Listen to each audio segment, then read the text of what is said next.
Nii, proovime siis nüüd natukene kurvilisemat teed ka.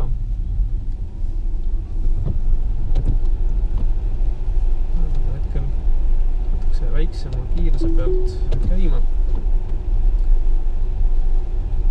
Nii, autopiloot on peal. Ja sõidame korralikku kurvilist teed, kitsast vihmaga, koos vastu tulevate autodega. Nii, siin on kiiruse piirang 50, tõstame siis kiiruse 50 peale. Need on suhteliselt kõige ekstreemsemad olud, milles tõenäoliselt selle autopiloot mõistlik kasutada on, kuigi ma isegi ei ole kindel, kuivõrd mõistlik teda hetkel on kasutada, sest eks nähtavus on niisamagi suhteliselt halb. Ja autopiloodi kaameral, mis vaesekene peab siis seda teekate märgistust suutma tuvastada, on see nähtavus ju ka siis vastavalt mitte just kõige parem. Aha, nüüd ta ütles mulle, et palun hoia roolist kinni. Kontrollis ka seda kusjuures vibratsiooniga. Aga üldjoontes sõidab väga ilusti. Nii, tuleb järgmine kurv. Siin on ees juba ekraani pealt on näha, et ta arvestab sellega, et tegemist on järsema kurviga ja sõidab. Mis nüüd on küll tõesti on see, et vastutuleva liiklusega on näha, et ta ei suuda lugeda seda vahepealset joont. Ehk siis vastutulevate autode korral tuleb olla tähelepanelikum. Kiiruse piirang 60. Ja tuleb ise kaasa aidata siis vastavalt kui vaja on. No, igal juhul see Tesla autopiloot näeb ette, et tegemist on juhi abiga, mis tähendab, et juht peaks tegelikult kogu aeg nii teed jälgima. Aga täitsa töötab. Et, ma usun, et kui tegemist on päevase ajaga ja soovitatavalt ka ajaga, mil näiteks ei saja sellist uduvihma, siis tõenäoliselt töötab ta veelgi paremini, et päevasel ajal need vastutulevate autode tuled ei võta talt ära ka seda suurem lamament. Selle ajal. Nii, nüüd on jälle autopiloot peal. Jällegi vastutulev auto korral kaob keskmise joone tuvastamine ära, aga kuna ta paremat poolt tunneb, siis ta orienteerub selle järgi. Ja niipea kui auto on möödunud, niipea on ta jälle keskmine joon tagasi ja kõik okei.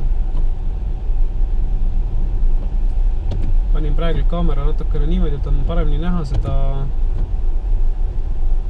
juhi ekraani ja välja, et seetõttu võib-olla ei ole näha, et ma ei hoia kätega roolis kinni. Aga selleks oli see eelnev video Lasnamäe kanalis.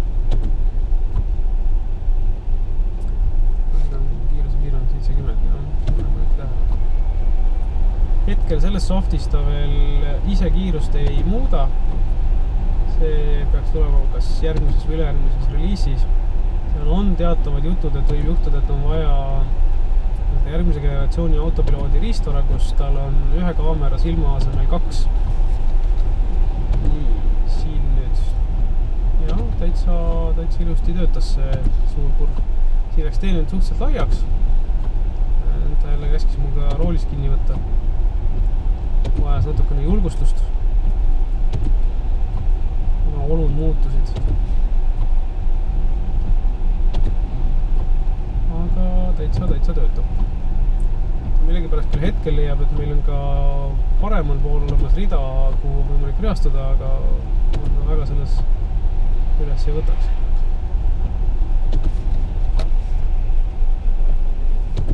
Niimoodi, siin on meil ajutine ehitustsoon, siin lõpetame varem selle jaama ära, sest teekate märgistust nii praegu silmaga väga hästi näha ei ole, et ta praegu näeb ainult keskmist joont ja nüüd näeb jälle mõlemat joont. Okei, aga keerame ringi ja sõidame tagasi. Sõidame tal siis tagasi teel ka jälle.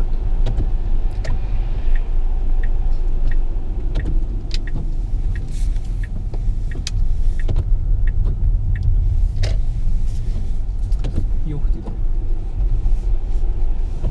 Nii, kui see sõidurite tulen, siis alguses on tumedad jooned, nüüd on 2 valget joont, mis tähendab, et ta orienteerub ilusti ja käivitades autopiloodi sõidab tema edasi nüüd ise.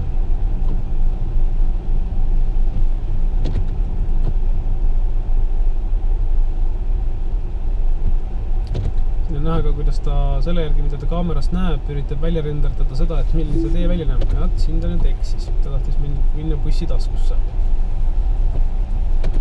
Ütleme niimoodi, et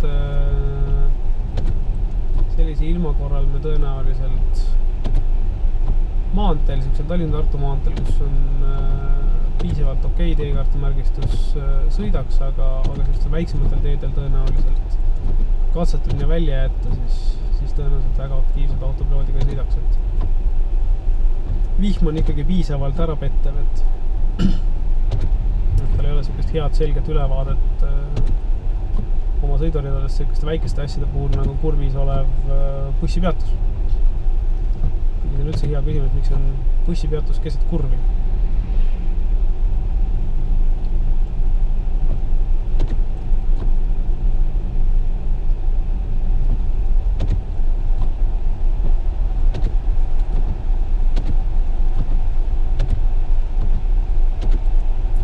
Ma vaatan, kas ta siia bussipeatusse ka minna tahab. Siin on see eriti tõenäoline arvestada, et auto vastu tuleb, aga ei, täitsa püsis oma sõidureas.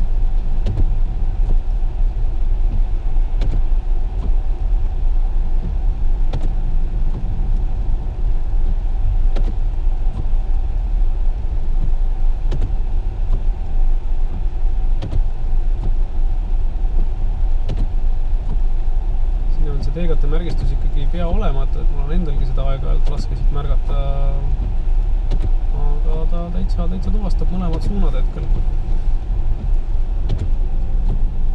Nii vasakul kui paremal pool.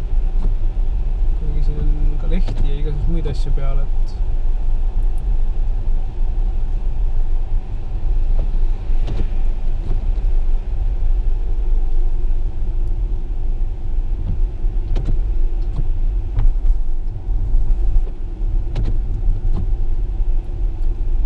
ei olnud märgistust, siis ta koldas natukene kõrvale, aga koheselt nii kui ta märgistust tagasi sai, korrigeeris ennast.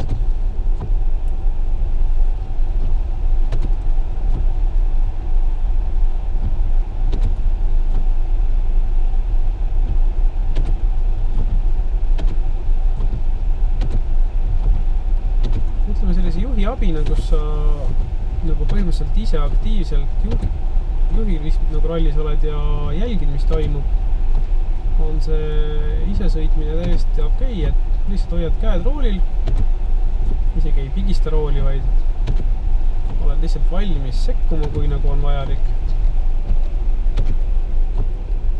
Ja täitsa sõidab isegi siukeste ilmastikoludega. Nii et ma arvan, et see on oluliselt parem kui totaalselt väsinuna ise majandada. Ja mingi väikse intervalliga ta ikka küsib mu käest seda, et ma roolis kinni hoiaksin. Kui ma Teslast aru olen saanud juhendite järgi, siis kui ma roolis kinni ei võta, siis ta mõne aja pärast hakkab natukene intensiivsemalt nõudma ja hakkab ka piiksuma ja prääksuma. Ja kui ma siis ikka roolis kinni ei võta, siis ta jääb vaikselt seisma ja paneb ohutuled põlema. Aga seda me täna ei katseta.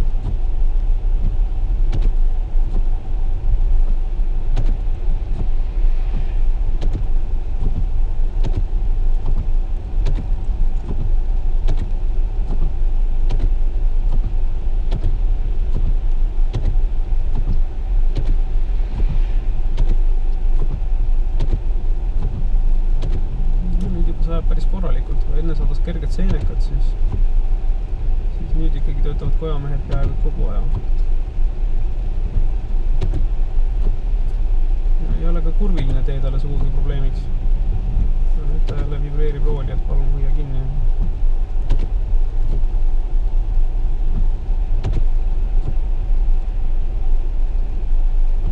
Ma kahtlustan, et see roolis kinnihoidmise vajadus on kurvilisematel teelõikudel, sest praegult on ta Lasnamäe kanalis ta ei küsinud seda mu käest peaaegu et kordagi, aga siin kurvilisel teel on ta seda küsinud mu käest päris tihti ja põhiliselt just sellistes järsemates kurvides.